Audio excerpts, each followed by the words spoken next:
आजच्या या सभेला उपस्थित असलेले आमचे नेते,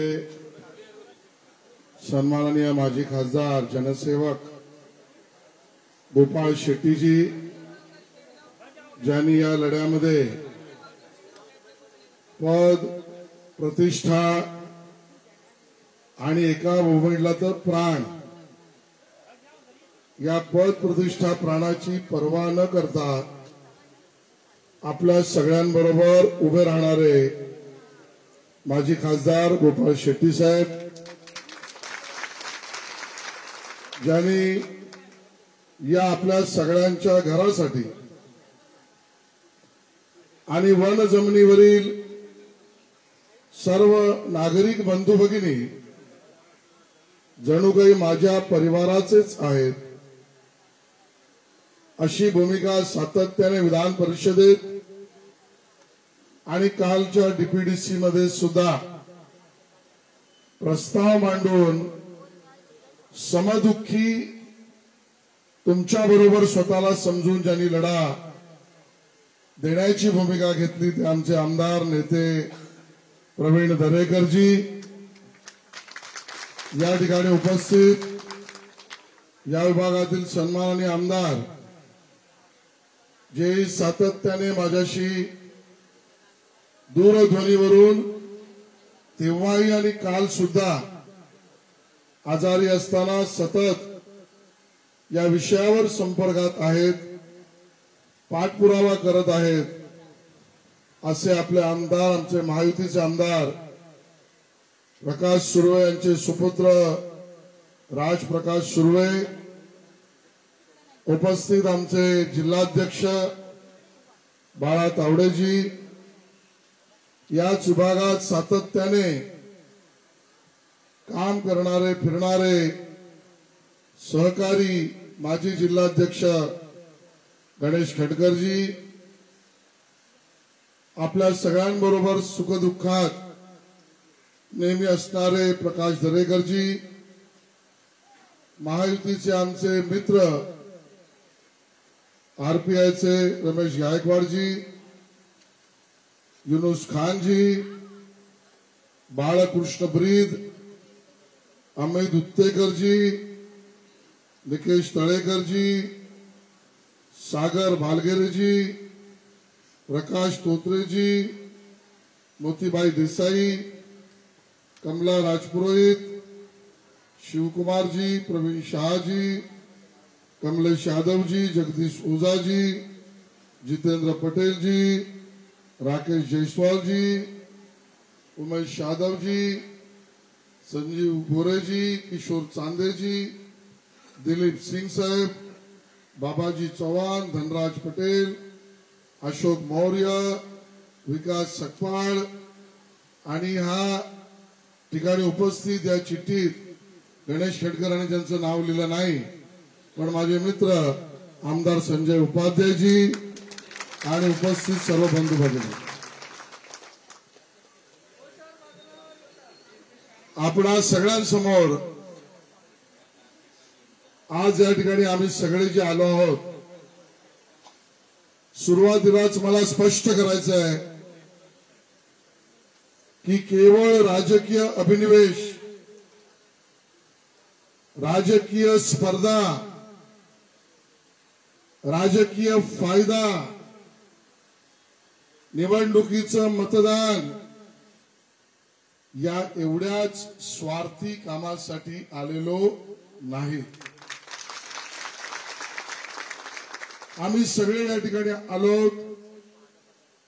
याचं कारण खूप स्पष्ट आहे की आमचा केतकीपाडा असेल, आजूबाजूचे सर्व पाडे असतील आणि वन जमिनीवर असलेल्या इथून पासून गोरेगाव पर्यंत त्या वन जमिनीवर राहणाऱ्या तुम्हा सर्व मुंबईकरांचं दुःख हे आमचं दुःख समजून तुमच्या बरोबर लढा उभा करायला आलो. आम्ही लढा उभा करतो. मग आपल्या मनामध्ये की किती वर्ष चालू आहे, याला पूर्ण विराम कधी मिळेल? रोटी कपडा और मकान घोषणा वर्षानुवर्ष चालल्या. काही लोकांनी गरिबी हटाव आणि गरिबांचे कैवारीच आम्ही आहोत असं समजून स्वतंत्र भारतामध्ये सर्वात जास्त काळ सत्तेमध्ये बसलेली सरकार आली गेली. दरेकर साहेब, गरिबी हटाव म्हणणाऱ्यांनी गरिबांना हटवलं, गरिबांची घरं हटवली, पण गरिबी काही हटवू शकले नाही. गरिबांची घरं संरक्षित करू शकले नाही. संपूर्ण मुंबईचा आढावा या ठिकाणी मी मांडत नाही. फक्त वन खात्याच्या वन जमिनीवरच्या जागेवरच्या तुमच्या माझ्या घरांच्या लढ्याचाच विषय मी आज या ठिकाणी बोलतोय. याचं मूळ कशामध्ये तुम्हाला माहित आहे? ही टांगती तलवार, माझं दुकान, माझं घर, हे आज तुटेल की उद्या तुटेल, ही सातत्यातली भीती, ही काल परवाची नाही याची कल्पना तुम्हाला स्वतःलाच आहे. जे लोक नतद्रष्ट न्यायालयात गेले आणि न्यायालयीन लढाईमध्ये मी चुकत नसेल तर गोपाळबाई 1998 त्या ठिकाणी संपूर्ण लढाई या जागेवरील बसलेल्या माझ्या मुंबईकरांच्या घराच्या संरक्षणाच्या विरोधात लढले. सर्वोच्च न्यायालयापर्यंत गेले आणि सर्वोच्च न्यायालयातना निर्देश आदेश घेऊन आले.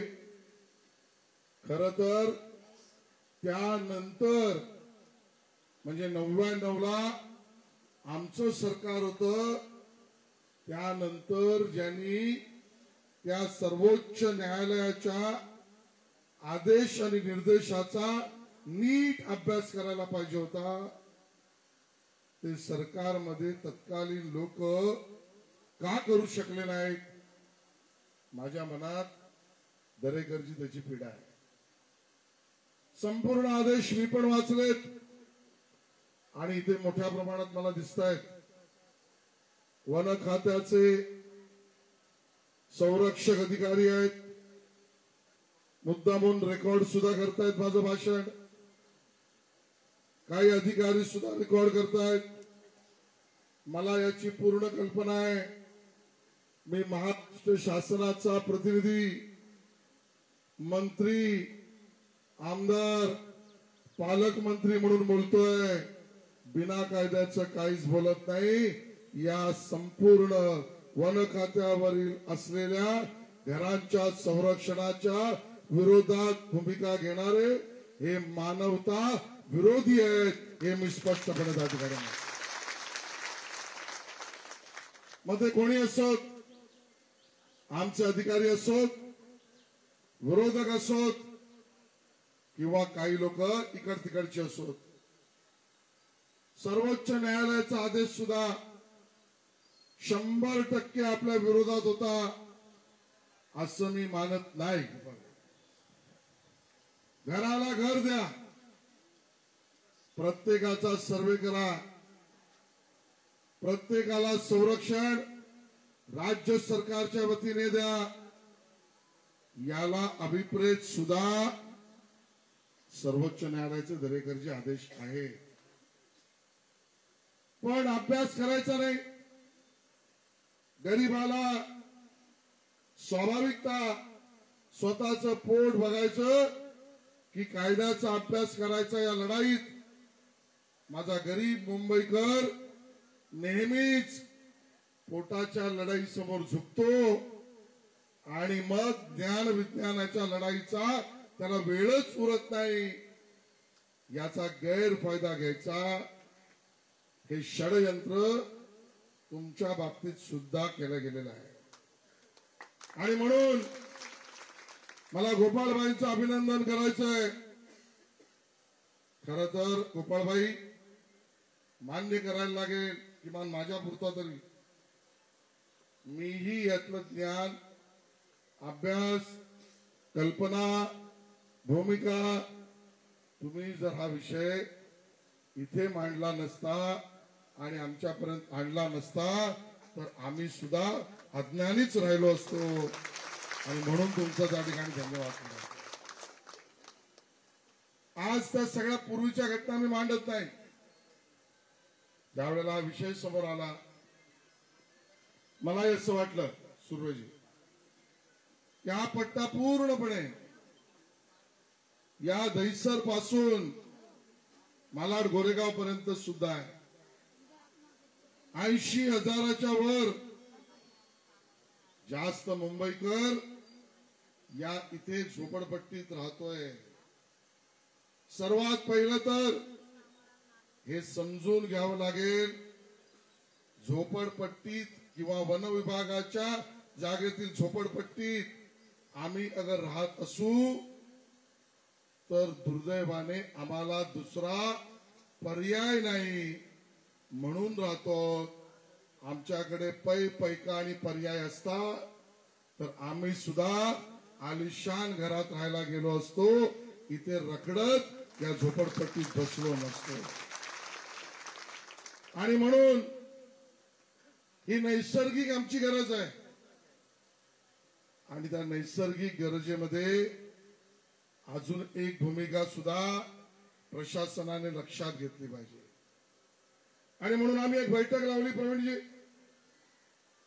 संजय उपाध्यायजी होते, गोपाळबाई होते, वन खात्याचे सर्व अधिकारी होते, कायदेशीर अधिकारी होते, लॉ अँड ज्युडिशरीचे अधिकारी होते. आणि मग मी वन खात्याच्या अधिकाऱ्यांना विचारलं, आता तुम्ही जी दुकानं तोडण्याचा प्रयत्न करताय याला आदेश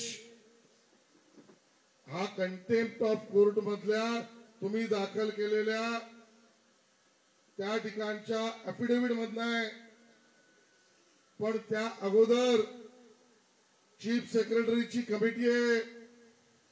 त्या चीफ सेक्रेटरीच्या कमिटीला तत्कालीन सरकारपासून काही काम करणं हे आवश्यक होतं. त्याआधी सुद्धा त्यांनी काय कामं केली पाहिजे याचा निर्देश मुंबई उच्च न्यायालयाच्या आदेशामध्ये स्पष्ट आहे. त्याआधी सुद्धा मुंबई उच्च न्यायालयाच्या आदेशा अगोदर सर्वोच्च न्यायालयाचे आदेश स्वयंस्पष्ट आहेत. आणि या सगळ्यानंतर गोपाळबाई काही दुकानदारांना घेऊन मुंबई उच्च न्यायालयात गेले. त्या मुंबई उच्च न्यायालयाने किती 14-15 किती लोक आहेत, 14-15 किती दुकानदारांना घेऊन 42 दुकानदारांना घेऊन गोपाळबाई स्वतः मुंबई उच्च न्यायालयात गेले आणि 42 दुकानदारांच्या संरक्षणाच्या लढाईच्या भूमिकेमुळे आज मला सांगायचंय, संपूर्ण केतकीपाडा आणि वन विभागावरील सगळ्या झोपड्या आणि दुकानांना 1.5 महिन्याचं संरक्षण हे गोपाळबाईंनी दिलेल्या उच्च न्यायालयातल्या लढ्यात मिळालं. आणि ही भूमिका ज्यावेळेला मी अधिकाऱ्यांना मांडली, तुम्ही हे लक्षात ठेवा, प्रश्न आम्ही त्या ठिकाणी विचारला की वन विभागातील वन जागेवरील ज्या जागेवर हे माझे मुंबईकर राहत आहेत त्या मुंबईकरांच्या झोपडपट्टीच्या खाली म्हणजे त्या जागेवर त्या जमिनीवर प्रवीण भाऊ या आमच्या झोपड्या आहेत. ती जागा वन घोषित जे अगोदर केलंय त्या घोषित वनातून वगळता येतील का? कारण मूळ काय वन घोषित आहे, म्हणून वन घोषित जागेवरच्या झोपड्यांना प्रश्नचिन्ह आहे. आमच्या झोपड्यांवरची टांगती तलवार वन घोषित असल्यामुळे मग ही वन घोषणा जी आहे त्या वन घोषणेच्या बाबतीत सर्वोच्च न्यायालयाच्या आदेशात असं म्हटलंय, गणेशजी, यू मस्ट सी, तुम्ही हे बघा, डिक्शनरीच्या मध्ये लिहिलेली वन म्हणजे जंगल अशा स्पिरिट आणि लेटर प्रमाणे इथे जंगल आहे का? हे मी नाही म्हणत आहे. इथे डिक्शनरी प्रमाणे जंगल ही व्याख्या बघा, ती आहे का? आता तुम्हाला मी विचारतोय, या केतकीपाड्याच्या किंवा परिसराच्या गल्लीत तुम्ही सगळे राहता, ह्या सगळ्या विभागात फिरल्यावर तुम्हाला हे जंगल वाटतंय का? हे जंगल आहे का? हे वन आहे का? मग आमच्या अधिकाऱ्यांना कळत नाही, सुप्रीम कोर्टाला कळतं. सुप्रीम कोर्ट डिक्शनरीचा उल्लेख करतंय. आणि म्हणून मी प्रश्न विचारला, मिरजकर ना, कायदे अधिकारी मिरजकर होते, म्हटलं याप्रमाणे जर हे जंगल नसेल तर याला जंगलाला वनालाच घोषित वनातून वगळता कायदेशीर येऊ शकतं का? आणि आताची लढाई सुरू साहेबी आहे, गायकवाड साहेब ही लढाई आहे. आम्हालाही पर्यावरणाची चिंता आहे. मला माहिती आहे पर्यावरण हे आपल्या सगळ्यांचं मायबाप आहे. जंगल या मायबाप निसर्गाचा भाग आहे. पशु पक्षी प्राणी हे आमचे आत्मिक बंधू आहेत. त्यांच्यात सुद्धा तोच आत्मा आहे जे आमचा धर्म शिकवतो की तो आत्मा आमच्यामध्ये आहे. ही लढाई निसर्ग विरुद्ध आमची नाही.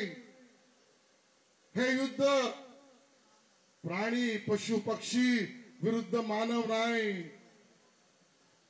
ही भूमिका पर्यावरण विरोधी नाही.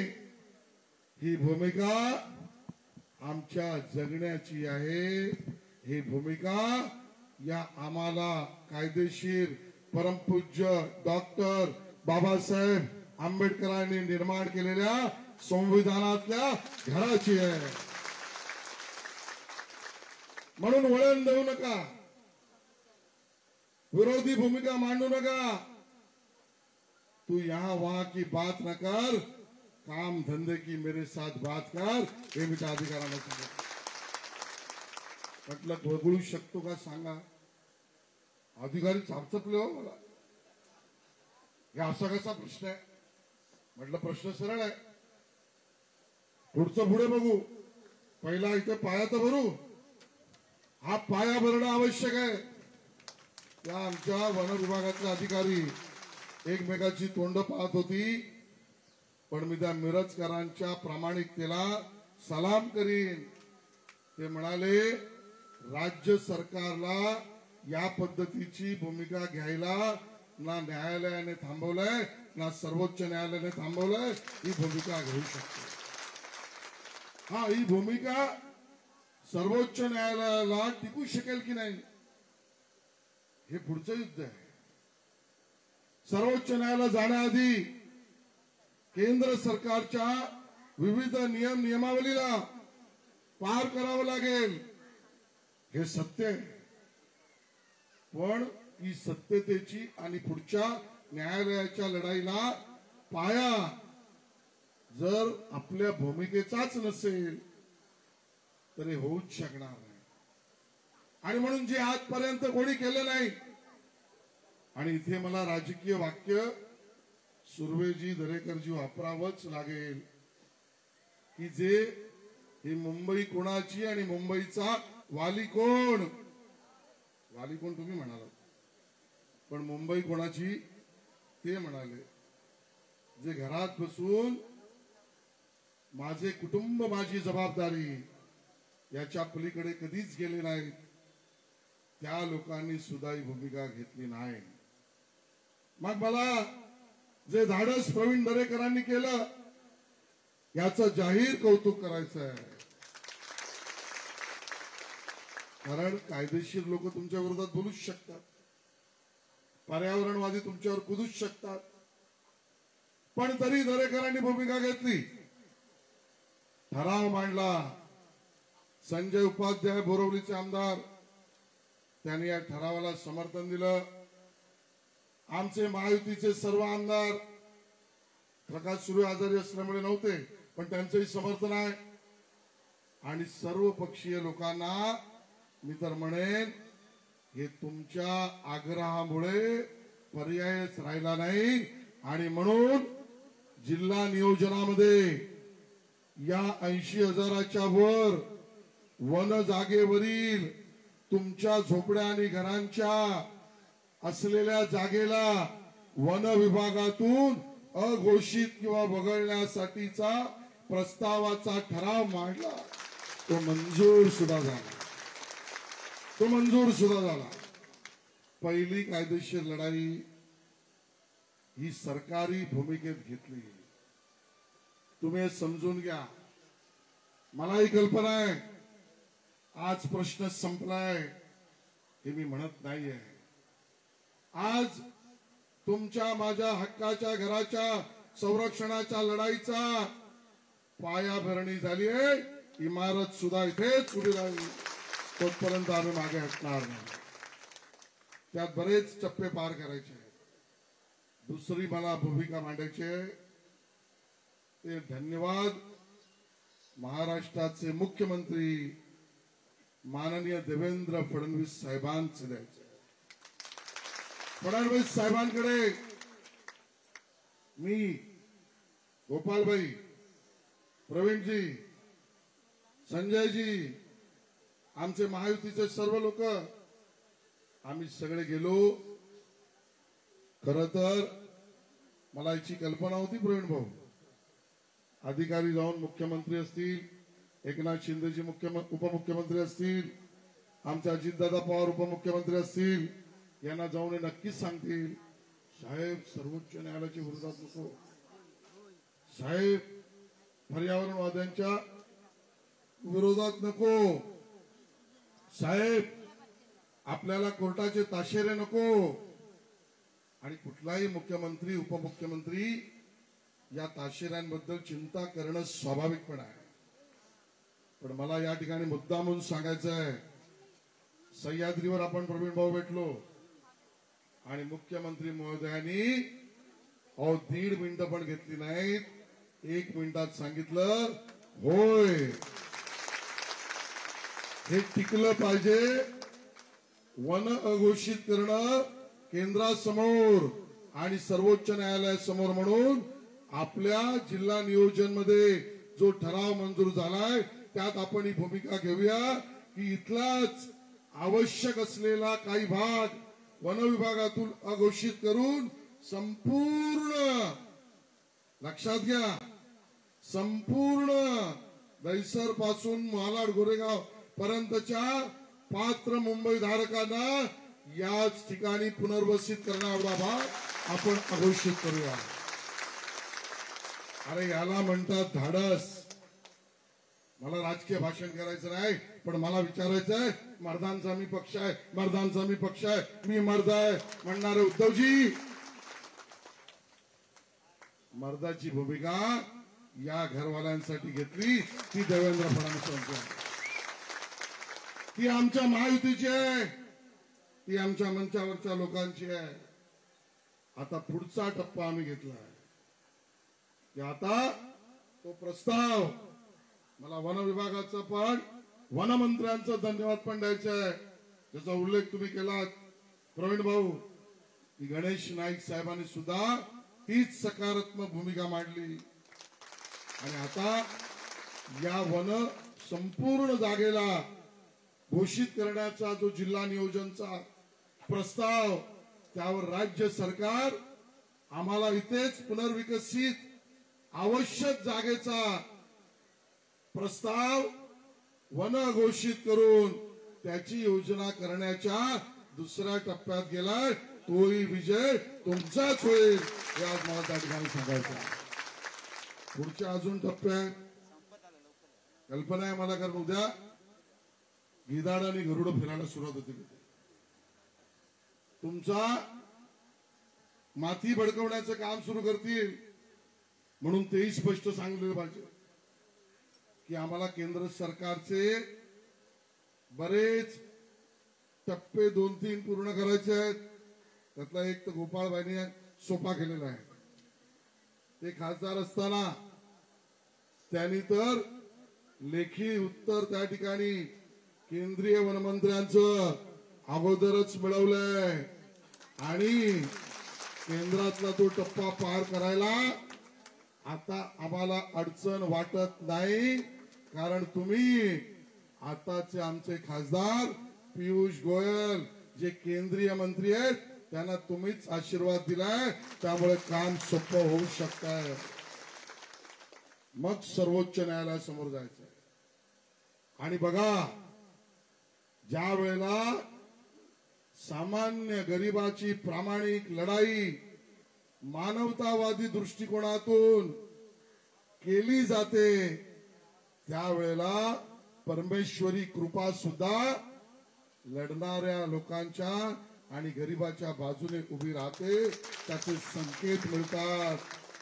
काय संकेत माहितीये प्रवीण भाऊ? मला आज त्याच्यावर आनंद वाटतो म्हणून तेवढा उल्लेख करतो. तो म्हणजे आम्ही सर्वोच्च न्यायालयात जाण्याआधी जावं तर लागेल केंद्राचे पायरी पूर्ण करून. त्याआधीच परमेश्वरी कृपा आम्हाला वाटतंय, तुम्हाला हे समजतंय, ती झाली म्हणजे सर्वोच्च न्यायालयाचे सरन्यायाधीश भूषण गवई साहेब झाले, जे गरिबाच्या घरात जन्मलेले आहेत. आणि त्यांचा पहिला निर्णय काय झाला? त्यांचा पहिला निर्णय त्यांनी केला तो, हे पर्यावरणवादी किंवा नतद्रष्ट काही लोक जंगल का माणूस, जंगल प्राणी का माणूस, विकास की जंगल, पर्यावरण की घर, अशा वेगवेगळ्या मुद्द्यात लढतात. ती विदर्भातल्या लढाईमध्ये जंगल का विकास, यामध्ये जंगल पण हवं पण विकास रोखता कामा नये, अशी विकासाच्या बाजूने गरिबाच्या बाजूने पहिला निवाडा भूषण गवईचा. त्यामुळे देर इज अ होप्स. गोपाळबाई परमेश्वरी कृपेचे संकेत आलेले आहेत. त्यामुळे आज इथून जे सुरू होत आहे ते सर्वांना तुम्हाला विनंती आहे की भारतीय जनता पक्षाने ठरवलंय तुमच्या प्रत्येकाच्या घरी येऊन तुमचा संमती तर आहेच पण तुमची स्वाक्षरी घ्यायची आहे. कारण सर्वोच्च न्यायालय किंवा केंद्राकडे जाताना आम्हाला हे माहिती असलं तरी तिथे जर कोणी झारीतले शुक्राचार्य बसले असतील तर त्यांना दाखवायचं आहे, हे मुंबईकर, हे गरीब, हे माझे सहकारी यांच्या स्वाक्षरीने तुमच्याशी लढायला ही सगळी मंडळी आली आहे. आणि म्हणून स्वाक्षरी अभियानात मी मंचावर बसलेल्या महायुतीच्या लोकांना, भाजपच्या कार्यकर्त्याला घरोघरी जाऊन स्वाक्षरी घ्या. कारण हीच स्वाक्षरी उद्याचे 2 महत्वाचे टप्पे यश देणारी आहे. स्वाक्षरी देणार की नाही? सहमती देणार की नाही?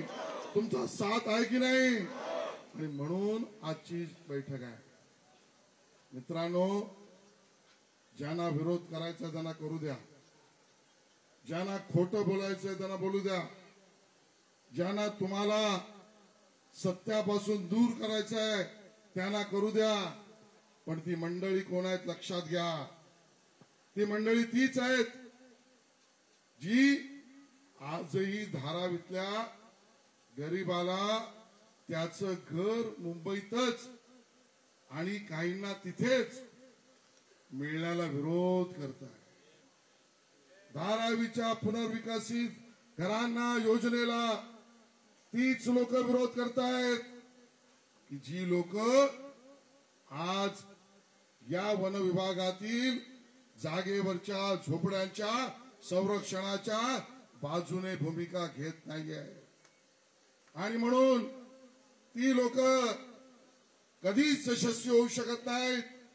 पण तुम्ही आणि मी गरिबाची लढाई लढणारे आहोत. त्या लोकांना आपण लक्षात सुद्धा ठेवण्याची आवश्यकता आहे आणि म्हणून 2 टप्पे पुढे झाले. तुमच्या स्वाक्षरीच्या बळावर समर्थनाच्या यशावर पुढच्या 2 टप्प्याच्या लढाईची ऊर्जा आपण सगळे मिळून मिळूया.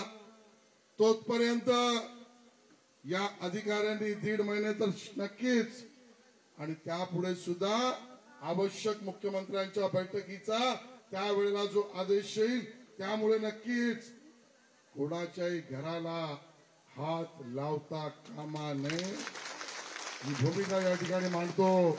आपण सगळ्यांसमोर या लढाईचा भाग तुम्ही मला आणि सरकारला केलं त्याबद्दल धन्यवाद व्यक्त करतो. जय हिंद, जय महाराष्ट्र.